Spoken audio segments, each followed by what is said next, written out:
శుభం వ్యాధి శీఘ్ర వ్యూహనమా. మీకు కడుపు నొప్పి తెలియదు, లేదా గ్యాస్ట్రిక్ ప్రాబ్లం తెలియదు, హార్ట్కి వెళ్ళే వాళ్ళలో ఉన్న పెయిన్ అవుతుందో తెలియదు. ఎందుకంటే ఇక్కడ నీకు అన్ని పెయిన్స్ వస్తుంటాయి. ఒకసారి చిన్నపిల్లలకి 18 years 25 years మధ్యలో వాడే సరిగ్గా తినక పెయిన్స్ వస్తుంటాయి. పెద్దవాళ్ళకి ఉన్నటువంటి ఒక్కొక్కసారి ఏంటంటే గ్యాస్ట్రిక్ ప్రాబ్లంతో ఇక్కడ నుండి ఇక్కడ నరం లాగుతుంది. నాకైతే గుండెకాయకి ఏదో దెబ్బ తగిలింది అనుకుంటారు లోపల. హార్ట్కి వెళ్ళి వాల్స్ ఏదో ప్రాబ్లం వచ్చిందనుకుంటారు. అసలు ఏ ప్రాబ్లం మీకు తెలియదు. ఏం ప్రాబ్లం తెలియదు కొన్నప్పుడు మీరు ఏం చేస్తారంటే ఆ పెయిన్ మూలాన్ని రకరకాల టాబ్లెట్స్ వాడతారు. ఒక ఏజ్ దాటిన వాళ్ళకైతే అంత అవసరం లేదు. మీరు 6వ స్థానం ఆరోగ్య స్థానం అంటాం. 6వ ఇంట్లో ఏ గ్రహం వచ్చింది చూడాలి. మీ లగ్నాతో 6వ స్థానంలో ఎవరు వచ్చారు? గోచార రీత్యా.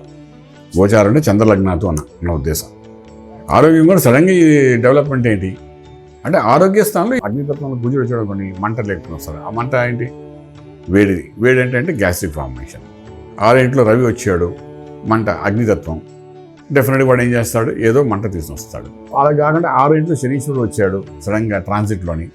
వాడు ఉంటే 2.5 సంవత్సరాలు ఉంటాడు. అక్కడ ఉంటే శని ఎక్కడ ఉంటాడు? నాభి నుండి కింద భాగంలో ఉంటాడు. అంటే మనకు యూరినల్లోని మోక్షంలోని తర్వాత కిడ్నీస్ స్టోన్స్ వీటిలోని ఏదో తలకానికి క్రియేషన్ మొదలు పెట్టేస్తాడు వాడు. సో ఎవడు ఈ 6వ ఇంట్లో వచ్చాడు మనల్ని ఇబ్బంది పెట్టడానికి చూసుకుని దానికి సంబంధించిన పరిష్కార మార్గాన్ని చూడడం ప్రయత్నం చేయగలిగితే ఈ ఇష్యూ అనేది పెద్దగా కనిపించింది.